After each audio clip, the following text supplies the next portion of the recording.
Bueno, buenas tardes a todos. Nuevamente agradecemos a la organización del Congreso Uruguayo de Pediatría por darnos este espacio al sector académico para poder presentar un tema de actualidad como es el síndrome de activación inflamatorio multisistémico asociado a COVID, lecciones aprendidas.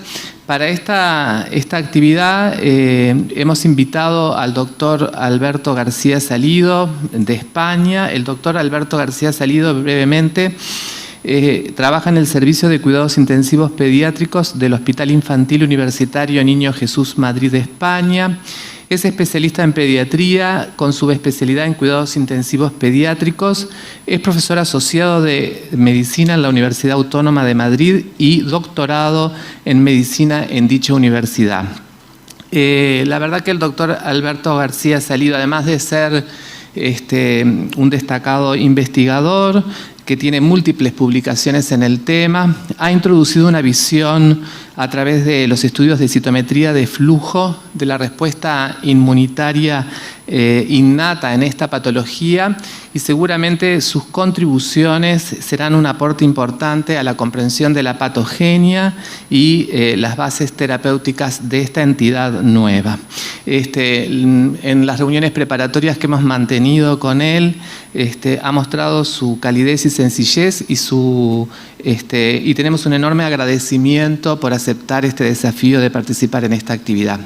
Así que, doctor Alberto García, es un gusto y te dejamos a ti la palabra. Muy bien. Pues muchas gracias, Gustavo, por la presentación y muy agradecido por invitarme a este congreso. Para mí es un honor poder hablar para vuestra sociedad. Esta es una presentación que intentará, lo primero, no ser muy aburrida, y lo segundo, que salgamos de ella con alguna conclusión interesante acerca de este síndrome inflamatorio multisistémico pediátrico que se vincula al nuevo coronavirus. Yo, si me permitís, voy a cambiar el título de la presentación y vamos a pasar de lo anterior a esto, que es un poco más de lo que va a ir la cosa, de la inflamación.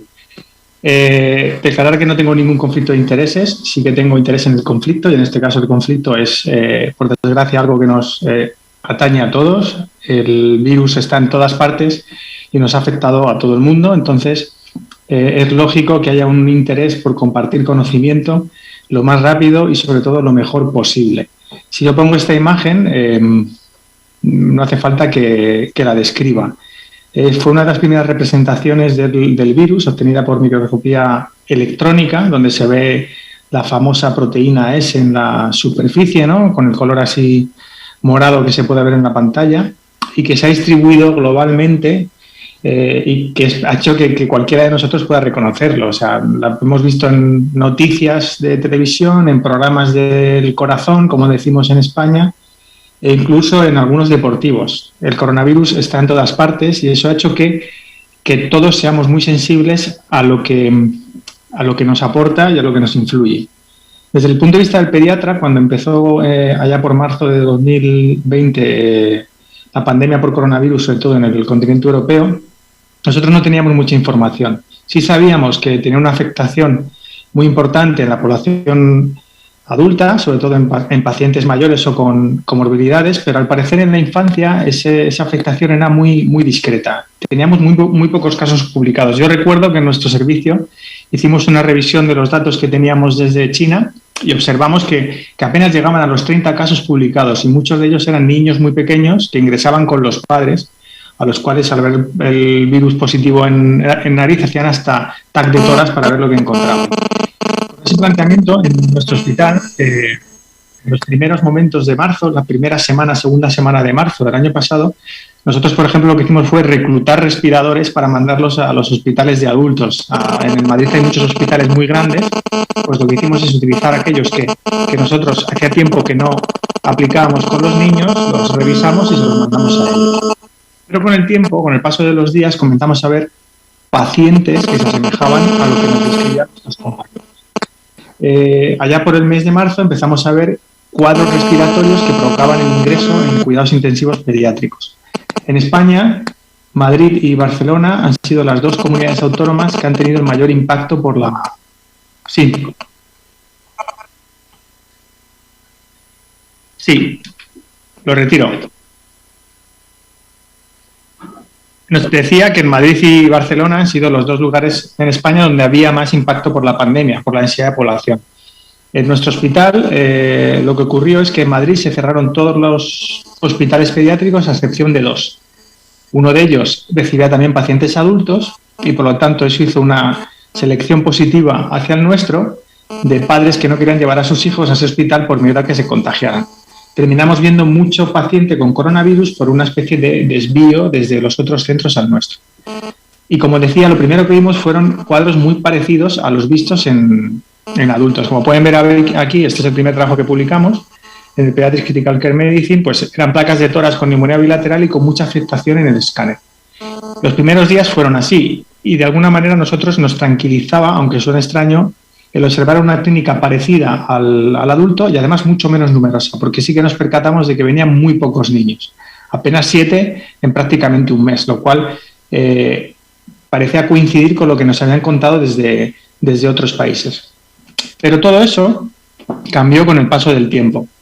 Y con el paso del tiempo, aquí tienen la curva epidémica en la primera ola en Madrid, y ven aquí debajo que está el mes de marzo y el mes de abril. Pues cuando en Madrid empezaron a regresar los casos, empezamos a ver un descenso en el número de casos, comenzaron a llegar a nuestro servicio unos pacientes que en un principio no fuimos capaces de enfocar de manera sencilla, pero que con el acúmulo de ellos pues nos dimos cuenta de que estábamos viendo algo que no había sido descrito con anterioridad. El 10 de abril aparece en la urgencia de nuestro hospital, que se ve ahí. Es una urgencia que está un poco vieja ya, la estamos reformando. Un niño de 12 años que venía fundamentalmente por clínica en la cual destacaba fiebre, taquicardia, la madre le notaba el corazón rápido y al evaluarle, al hacer el triángulo de valoración pediátrica y luego al tomar constantes, se vio que estaba también hipotenso y referían dolor abdominal. Era un niño que estaba decaído, con dolor abdominal, que a la exploración incluso se podía confundir con una apendicitis. Lo que hicieron nuestros compañeros fue enfocarlo como una fiebre de foco abdominal. Una de las primeras pruebas que se le hace es una ecografía abdominal donde se ve que el apéndice no está inflamada y se ven ganglios rodeando el apéndice, ¿no? Esto parece una adenitis provocada por una infección. Como no se quedan tranquilos con esa exploración, dado que el abdomen era bastante peculiar, le hacen un TAC abdominal, que en nuestro contexto es muy, muy, muy raro hacerlo, y se observa efectivamente que hay inflamación, pero que no hay signos de apendicitis. A continuación se hace una placa de tórax, donde se observa que no hay afectación, y en el hemograma que se realiza aparecen una serie de datos que hacen sospechar que algo ocurre a los médicos que atienden a este niño en urgencias. Y destaca la linfopenia, un aumento del dímero D considerable y un aumento muy elevado de reactantes. Pero si yo tuviera que elegir de estas 3 cosas que hay en pantalla, la que más llama la atención era la marcada linfopenia. Eran niños muy linfopénicos con reactantes además muy elevados.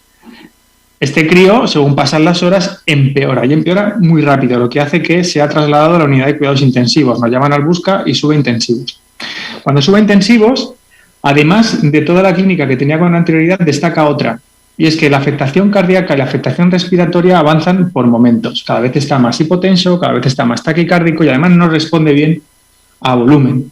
En cuanto al abordaje respiratorio, presenta taquipnea. Le preguntábamos al niño si notaba que le faltaba el aire y él decía que no, pero en cambio le veía respirar y te dabas cuenta de que había una disociación entre lo que el niño contaba y lo que nosotros veíamos.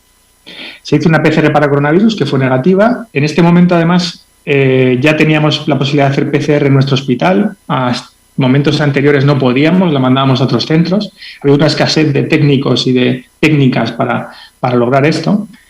Y se añade un exantema cutáneo como el que ven en pantalla. O sea, era un niño que si le quitáramos 10 años, lo convertíamos en un Kawasaki. Pero con 12 pensamos en otras cosas como el shock tóxico. Tenía hipotensión, tenía dificultad respiratoria y se estaba poniendo rojo por momentos, con esa PCR negativa para coronavirus. Entonces, el tratamiento se dirigió hacia el shock tóxico. Se pusieron los antibióticos pertinentes, se tomaban los cultivos orofaringeos pertinentes, se buscaron puertas de entrada y se añadió la inmunoglobulina. ¿Qué pasó con este paciente? Comenzó con afectación neurológica. Una afectación neurológica que en nuestra experiencia no recordaba tampoco al shock, o al menos al shock tóxico clásico. No tenía tanto predominio hemodinámico como neurológico. Yo recuerdo que al entrar a ver este niño al box, pues yo di un paso atrás y pensé, algo le pasa a este niño que no estamos entendiendo en su totalidad. Fracasó aún más hemodinámicamente, requirió drogas inotrópicas, fracasó aún más respiratoriamente, presentó más linfopenia y más infiltrados pulmonares y terminó requiriendo la asistencia mediante ventilación mecánica invasiva. Nosotros en ese momento pensábamos que era un estreptococo, ¿no? Un estafilococo. Y cuando se le intuba, se solicita una nueva PCR, porque hablando con compañeros de adultos también nos dijeron que a veces tenían negativas en nariz y positivas en aspirado endotraqueal. Para nuestra sorpresa, lo que observamos es que esa PCR fue positiva. Pues bien, este tipo de pacientes empezaron a llegar no solamente a nuestro hospital, sino a otros hospitales de Europa. A la izquierda tienen el comunicado que emite la Sociedad del Reino Unido de Cuidados Intensivos Pediátricos. Esto lo hace por Twitter y dice: cuidado, estamos viendo niños con mucha afectación, mucha inflamación, que se parecen al shock tóxico y al Kawasaki, y que están vinculados a infección actual o sobre todo previa por coronavirus. Y no solamente eso, sino que ya en nuestro país, el 28 de abril, 2 días después, como pueden imaginar, el primer comunicado vía Twitter de los ingleses llama mucho la atención. El segundo se hace desde la Asociación Española de Pediatría porque estamos viendo lo mismo. De repente, muchos pediatras en muchos lugares distintos de Europa empezaban a ver un tipo de paciente que cumplía una serie de características que le asemejaban a dos enfermedades previas como el Kawasaki y el shock tóxico, pero que les diferenciaba a su vez mediante otra serie de datos, como por ejemplo la linfopenia o la trombopenia, que también era muy característica de ambos. Arriba a la izquierda está el publicado en Lancet, que es una serie de 8 niños, creo que fue la primera, ¿no? La que ya puso la pica en Flandes, como decimos aquí en España, ¿no? El que puso la primera publicación en circulación, y todos empezamos a hablar de ello. También se publican ya en Estados Unidos y se publica en lugares como la India. No se ha publicado hasta el momento actual ninguna serie en China o en Corea del Sur, por ejemplo, lo cual es algo curioso y habla quizá de la predisposición que puede estar oculta ahí en relación a esta enfermedad.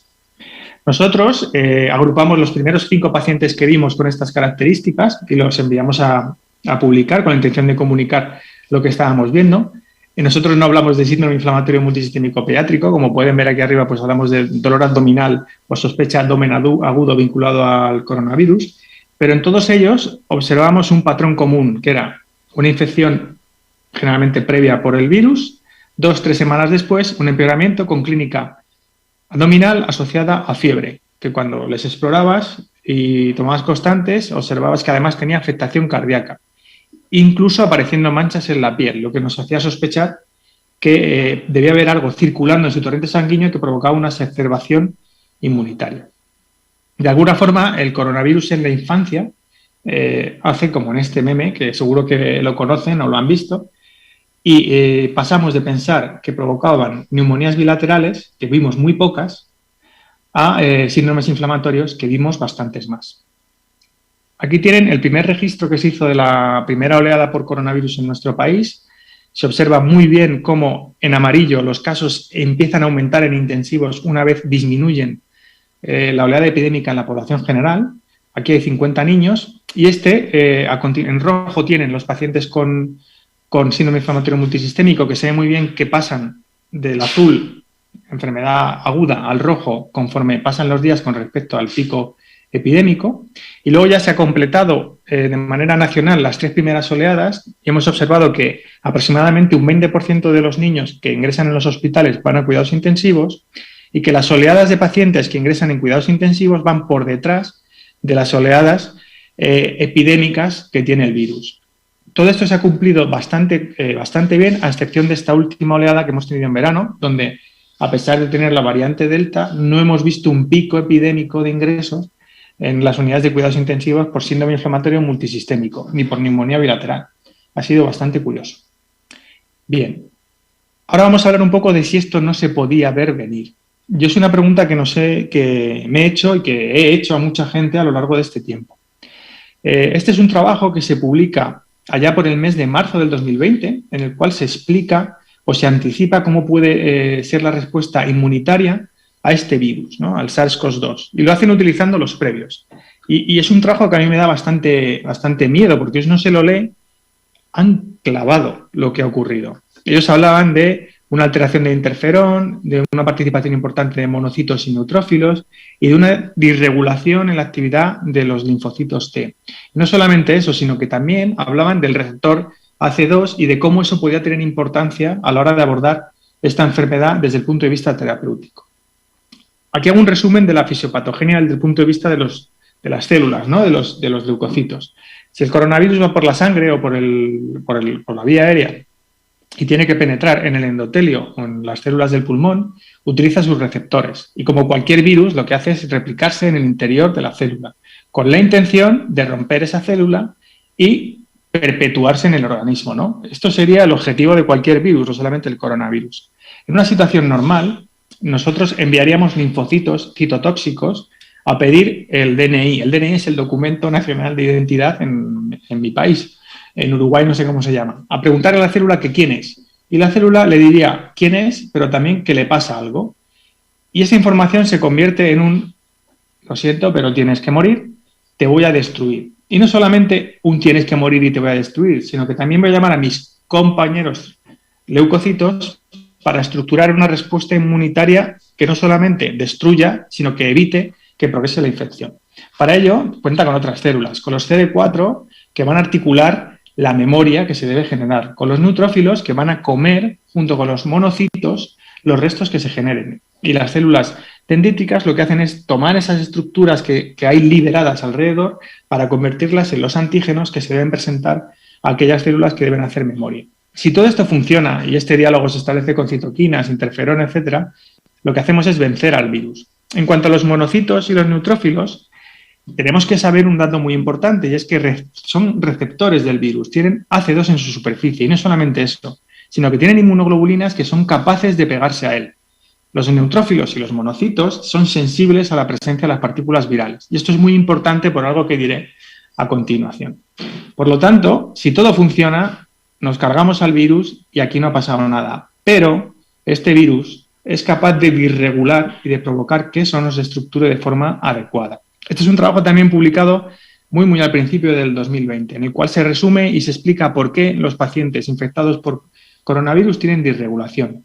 Y resumiendo mucho es porque el coronavirus se transforma, ¿no? No sé si han visto esta película, pero lo que hace es romper ese diálogo entre los leucocitos y altera el viaje de citoquinas y otras moléculas a su alrededor.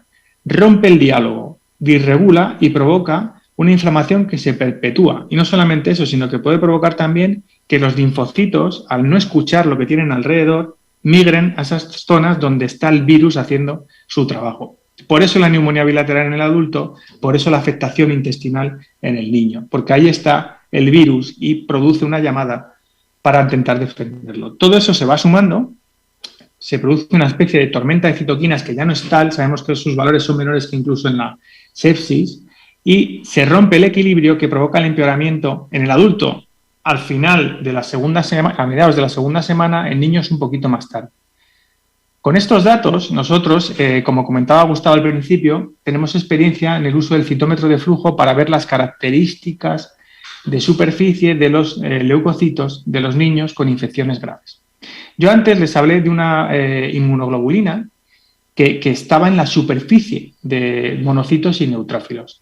Y tuvimos, de alguna manera, la suerte de ver lo siguiente. Este es un trabajo que se publica en junio del 2020, en el cual pueden ver que esta es la superficie de un monocito o de un neutrófilo, donde está el receptor AC2 y cómo este receptor AC2 internaliza al virus. Pero no solamente eso, aquí ven esta inmunoglobulina que es capaz de hacer lo mismo, ¿verdad? Pues bien, esta inmunoglobulina tiene un nombre y ese nombre es CD64. Y dirán, pues, ¿qué me estás contando, Alberto, de una cosa que se llama CD64?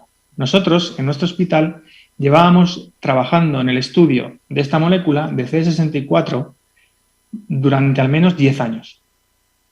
Esta molécula nos había permitido analizar, por ejemplo, las infecciones producidas al ingreso en cuidados intensivos, discriminar si uno tiene un virus o una bacteria en función de la expresión de 64. Nos habíamos permitido estudiar las bronquiolitis, habíamos trabajado en el estudio de la tosferina o de la apendicitis. Teníamos un cuerpo de conocimiento muy amplio que nos permitió analizar el comportamiento de esta molécula en los pacientes que venían goteando uno a uno a nuestro servicio por esta enfermedad. En el momento actual tenemos datos de aproximadamente 50 niños sobre su comportamiento inflamatorio y hemos aprendido dos cosas que espero que sean las que nos queden muy claras después de esta charla. La primera es que estos pacientes tienen una gran activación de su inmunidad celular. Arriba está el 64 y aquí hay dos moléculas que son NCA y CD18. Cuando un leucocito o un neutrófilo o un monocito tiene que defendernos de una infección, lo que hace es aumentar la expresión de 64. Se llena de inmunoglobulinas para ir pegándose a todo lo que tiene a su alrededor. Se hace ávido, ¿no? Pero no solamente eso, sino que también expresa moléculas que les permitan salir del vaso sanguíneo, que son CD11A y CD18. Son esas moléculas las que permiten hacer la diapédesis leucocitaria, escapar del territorio vascular e infiltrar, por ejemplo, el pulmón. Vimos que estos pacientes tienen una grandísima activación tanto de 64 como de esas integrinas que les permiten salir del vaso. Aquí se ve muy bien en esta tabla. Tenemos 3 pacientes, un control sano, una sepsis por influenza B, una sepsis por Streptococcus pyogenes, un shock tóxico. Cuanto más alto sea la columna, más expresión de estas moléculas. Si se fijan en la columna amarilla, que es el 64, en la azul, tienen muchísima más expresión. Es algo que nos llamó la atención desde el principio. Estos niños estaban muy inflamados y esto tiene importancia, saber esta diferencia. Esta inflamación, además, se ve si nosotros comparamos con pacientes que ingresan por sepsis virales, por sepsis bacterianas o por inflamatorio multisistémico pediátrico. Tenían muchísima más activación incluso que una sepsis producida por un meningococo. Niños que además no tenían la expresión de una sepsis por meningococo, una expresión clínica, quiero decir. Por lo tanto, teníamos un dato de inflamación descomunal, y perdónenme la expresión. Con esta información, nosotros planteamos una hipótesis, que es, si están tan inflamados, se podrán inmunomodular de alguna manera. Como dije antes, esto era muy al principio y lo hicimos con bastante precaución, pero empezaron a salir trabajos de otros hospitales, de otros centros, este es de Londres, donde veían exactamente lo mismo. Neutrófilos activados, mucho monocito inmaduro y los CD8 están bajos porque se han ido del vaso sanguíneo, se han escapado al pulmón, se han escapado al intestino. Todo esto habla de inmunidad celular exacerbada. ¿Cómo nos ayuda?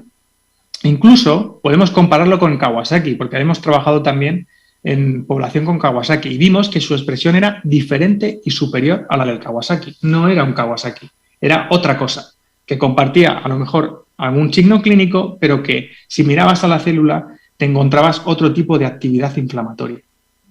Aquí se ve muy bien cómo en azul los pacientes que tenían este síndrome muestran una expresión mucho más elevada de estas moléculas que niños con Kawasaki. Y pudimos incluso estudiar con cohortes previas. Observamos además que presentaban una respuesta prolongada de plasmablastos. Y me dirán, ¿esto qué es? Los plasmablastos son las células que anteceden al linfocito B maduro. Van a producir el viraje de IgM a IgG. Y es muy importante que esa transición se haga bien, porque si se anclan, si se perpetúan, puede haber una respuesta humoral demasiado elevada para lo que se necesita en un momento dado. Aquí lo explico quizá mejor. Esta es la misma diapositiva de antes. Lo que ocurre aquí es que el CD19 produce primero IgMs, ¿no?, pentaméricas, y luego IgGs. Estas IgGs son importantes porque nos van a permitir capturar al virus en caso de que vuelva, ¿no? Pero no solamente eso, sino que pueden tener una función deleteria si se expresan con demasiada avidez. Si hay mucho plasmablasto, si el coronavirus ha hecho su trabajo, lo que ocurre es que esos CD19 van a empezar a producir mucha IgG. Y como es una inmunoglobulina y los neutrófilos y los monocitos tienen en superficie inmunoglobulinas inespecíficas, se pueden pegar a ellos y provocar inflamación. O sea, está diseñado de alguna manera la respuesta inmunitaria frente a este virus, puede ser rota o puede ser corrompida por él de una manera más o menos peculiar en algunos pacientes, ¿no? Es un virus bastante hábil desde ese punto de vista. En resumen, tenemos una gran activación leucocitaria que condiciona una gran inflamación en el paciente. Y eso nos permite enfocar muy bien el tratamiento. Cubrimos posibles procesos bacterianos, descartamos otras infecciones, pero podemos inmunomodularles con tranquilidad porque están muy inflamados y es eso lo que les produce daño. De hecho, sabéis que rápidamente se publicaron trabajos sobre la dexametasona. Estas son noticias de medios de comunicación de mi país. Lo que hizo que se empezaran a trabajar muy mucho en el uso de estos fármacos para estos pacientes. Actualmente no hay ensayos clínicos para estos niños, pero sí que hay algún trabajo retrospectivo como este, en el cual se observa que utilizando corticoides e inmunoglobulinas juntos en los pacientes que tienen alteración hemodinámica, la respuesta se consigue antes y mejoran con más rapidez. El uso de los corticoides y la inmunoglobulina tiene sentido porque la inmunoglobulina captura esas IgGs que ya están haciendo una labor que no es positiva y además los corticoides van a atacar de alguna manera a los neutrófilos y a los monocitos que aún están circulando. Me gustaría terminar con una reflexión, ¿no? Esta es una carta que se publica desde Escocia, creo que es, sí, Edimburgo, en el cual en Lancet se dice que no hay que utilizar corticoides en pacientes con coronavirus. Y es algo así, 7 de febrero. Y esto provoca que en el continente europeo, en Occidente, se restrinja el uso de estos fármacos en estos pacientes. Esta carta es respondida inmediatamente desde China, ¿no? Acerca del uso de los corticoides. Y la responden utilizando esta fotografía, donde se ve una paciente con una enfermera, la paciente está intubada. Y lo que decían en esa carta es que sí, efectivamente, que la evidencia previa decía que los corticoides no deberían usarse en los pacientes con daño pulmonar e infección por coronavirus. Pero que lo que ellos estaban viendo en la asistencia clínica es que íbamos a tener que utilizarlos al final. No tenían la evidencia generada después por el ensayo Recovery del Reino Unido, pero sí tuvieron la agudeza clínica para empezar a utilizarlos aún sin esa evidencia. Así que no vimos venir la naturaleza inflamatoria de esta enfermedad, pero lo hemos visto, lo hemos vivido y lo hemos analizado, lo cual nos da bastante tranquilidad para plantear un tratamiento efectivo y adecuado para estos niños. Yo aprovecho para dar las gracias a mi servicio, que estamos ahí casi todos, por lo que han hecho durante todos estos meses y siguen haciendo durante todos estos meses, y gracias al citómetro porque nos dio muchísima información acerca de lo que le pasaba a estos pacientes y nos permitió tratarlos con inmunosupresores de una manera mucho más relajada, por así decirlo. Y nada más, muchas gracias por su atención y espero que no haberlos aburrido demasiado, porque todo puede ser en esta vida. Muchísimas gracias.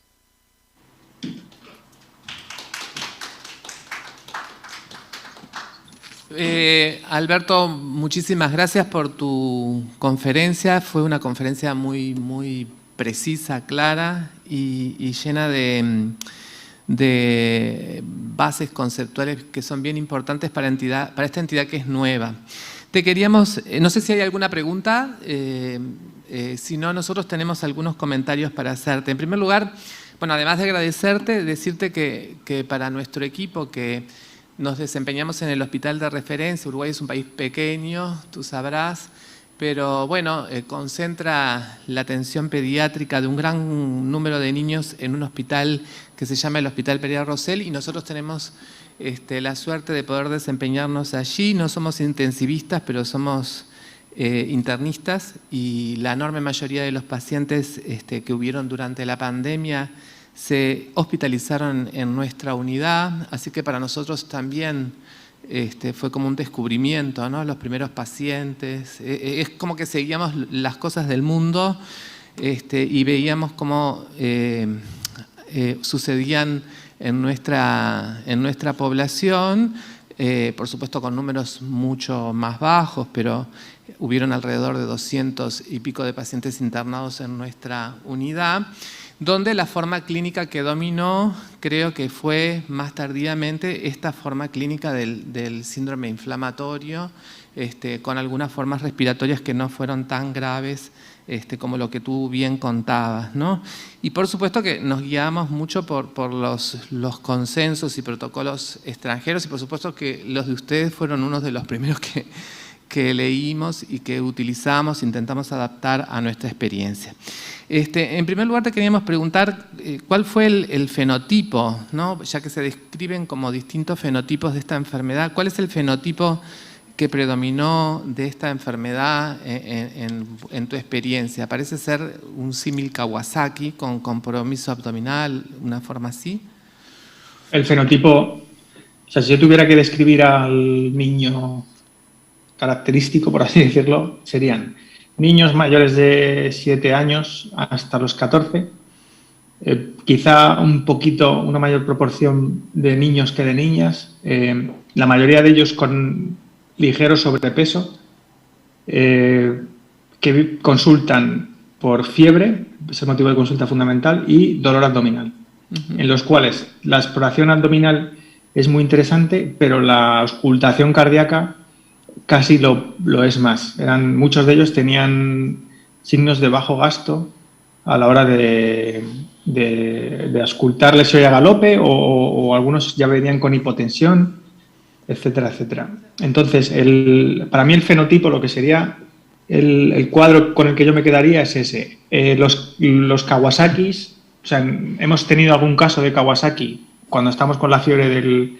inflamatorio, pues venir niños y decir ya son todos inflamatorios.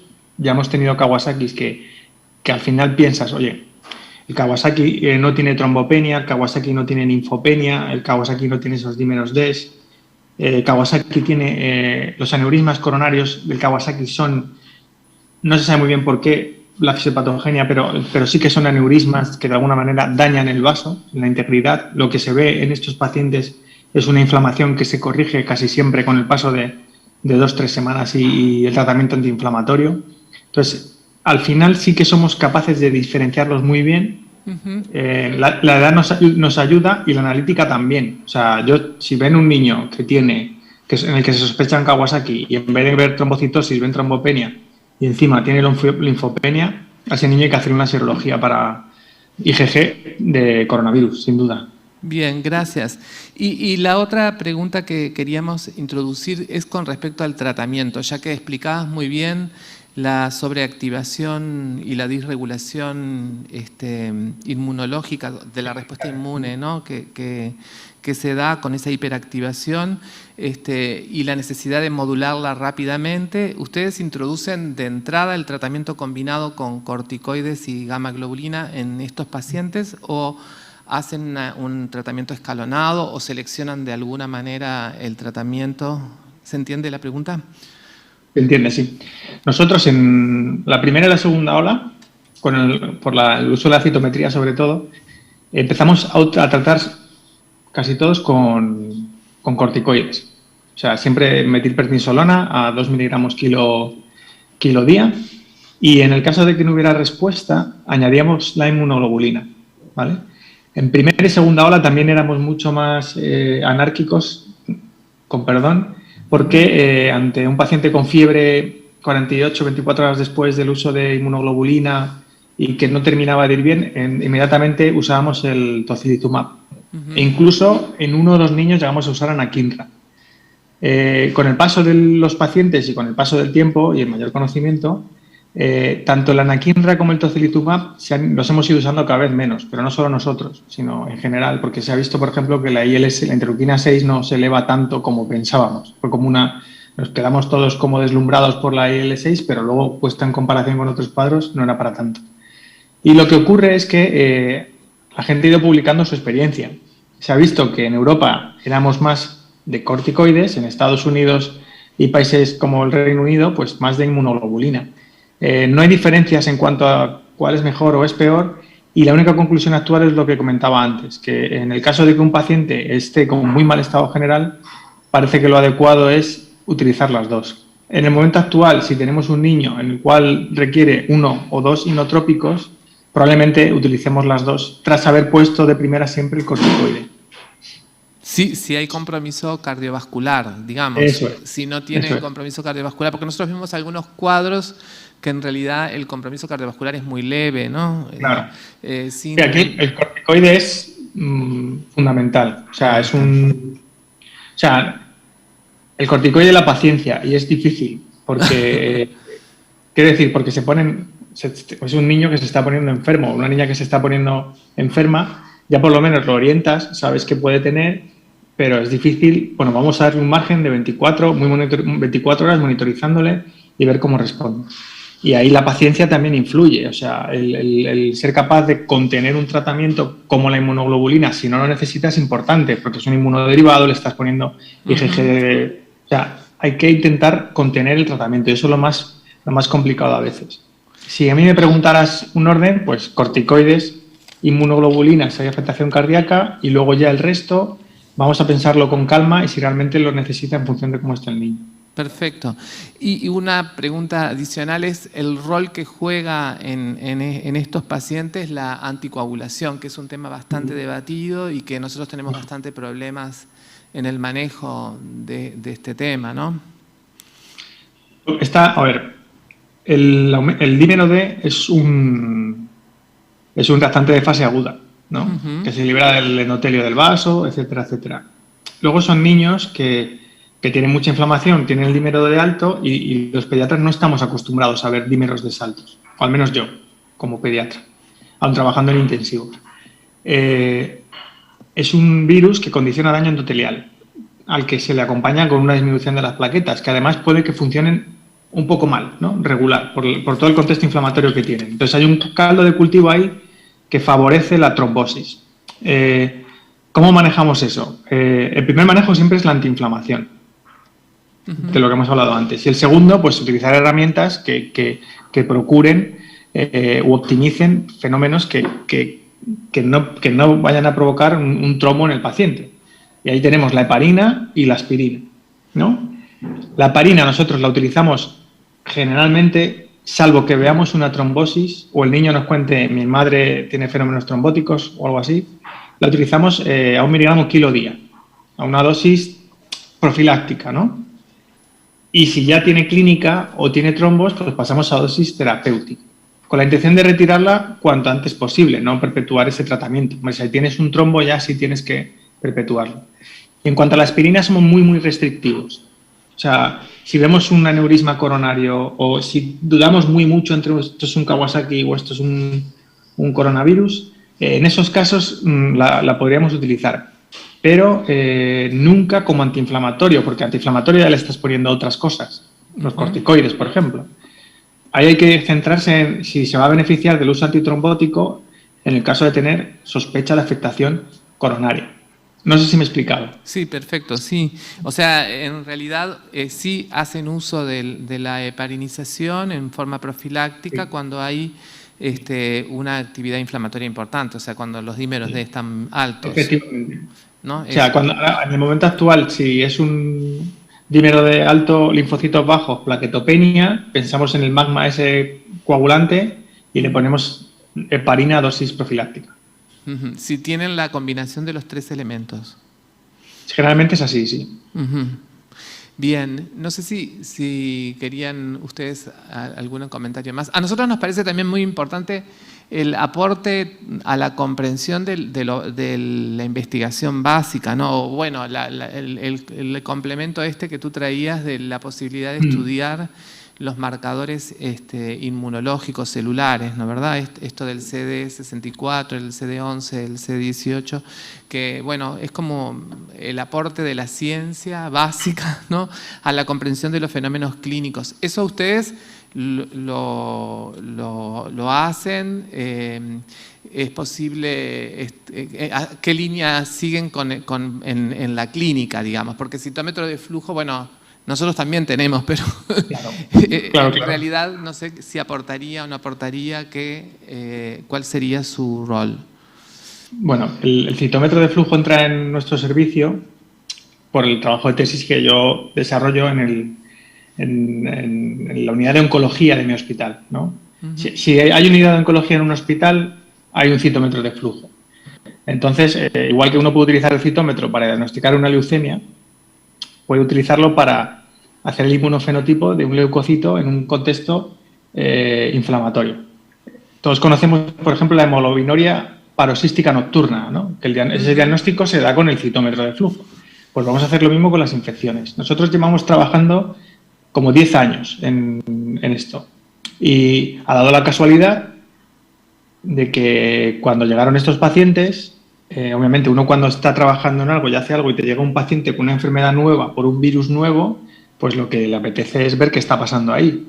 Entonces, cuando llegó el primero y negativizó la PCR, pues le hicimos una citometría y vimos que eran niños muy inflamados, utilizando además moléculas que ya conocíamos anteriormente. Y luego ya, si además da la casualidad de que la molécula que estás estudiando encima es capaz de capturar al virus, la partícula viral, pues yo reconozco que fue una sorpresa, ¿no? En España tenemos una expresión que es el Pisuerga pasa por Valladolid, es que es una casualidad que tuviéramos la posibilidad de estudiar una molécula que conocíamos de antes con un virus nuevo. Entonces, eso nos dio mucha tranquilidad a la hora de poner corticoides a estos niños. Exacto. Porque no es lo mismo tener un virus y ver que no tienes una inflamación exacerbada a tener un virus y ver que lo que está sufriendo ese paciente es las consecuencias de una inflamación que no se contiene de manera adecuada. Okay. Luego ha habido otros centros que han sido mucho más profundos en su análisis, pero todos van hacia lo mismo. Todos van a de, oye, aquí hay un fuego, puedes utilizar el agua para apagarlo, aunque el agua le venga bien también para acabar con la causa del fuego, ¿vale? Muy bien, muchísimas gracias. No sé si hay alguna otra pregunta, ¿cómo estamos de tiempo? ¿Qué? ¿Estamos bien? ¿Estamos para cerrar o qué? Sí, bueno, me dicen que sí. En realidad quizá nos queda como una cuestión de Hay preguntas, a ver, ¿sí? ¿Dónde están? Acá. Bueno, hay agradecimientos por la presentación y después aquí dice, hay cierta evidencia de que las dosis de dexametasona más altas son más eficaces que las más bajas, es decir, pasar de dosis máximas de 6 a 12 miligramos por día. ¿Qué piensa al respecto? Esa es una pregunta. La dexametasona tiene evidencia en la afectación respiratoria. O sea, porque por suerte ya tenemos ese cuerpo de conocimiento generado, ¿no? En los pacientes respiratorios exclusivos yo sí pondría dexametasona, porque además el efecto de la dexametasona es más prolongado, lo que buscas es contener una inflamación que no está siendo tan aguda, ¿no? Porque a lo mejor solamente es respiratoria. En cambio, en el caso del síndrome inflamatorio multisistémico, es multisistémico. Y necesito algo de acción potente, corta, y que yo pueda trabajar en pulsos con ello, ¿no? Yo puedo poner un pulso de corte. De hecho, hay algunos trabajos que utilizan 30 miligramos kilo de metilprednisolona al día en los niños. Entonces, con la metilprednisolona yo consigo emitir un pulso que va a hacer a los neutrófilos y a los leucocitos los va a apagar. Y al apagarlos, se resetea la inflamación y cada vez que salen neutrófilos nuevos o monocitos nuevos, salen con esa información nueva generada por el reseteo que ha hecho el urnasón. Yo no pondría dexametasona en un inflamatorio multisistémico. Ok. Bueno. Que me puedo equivocar. Sí, está bien. Pero para nosotros los aportes han sido muy importantes porque en realidad lo que obviamente nos debemos como países hacer recomendaciones nacionales, ¿no verdad? No tenemos todavía un consenso nacional para el manejo de estos pacientes, así que creo que tus aportes han sido muy ricos y nos quedará un debe que es como asiduos visitantes y bueno, lectores y colaboradores con tu país, buscar nexos para poder trabajar en forma multicéntrica, ¿no? Nos gustaría poder continuar con este contacto y desarrollando conocimiento. Así que te agradecemos mucho tu generosidad de compartir la experiencia. Nada, a vosotros.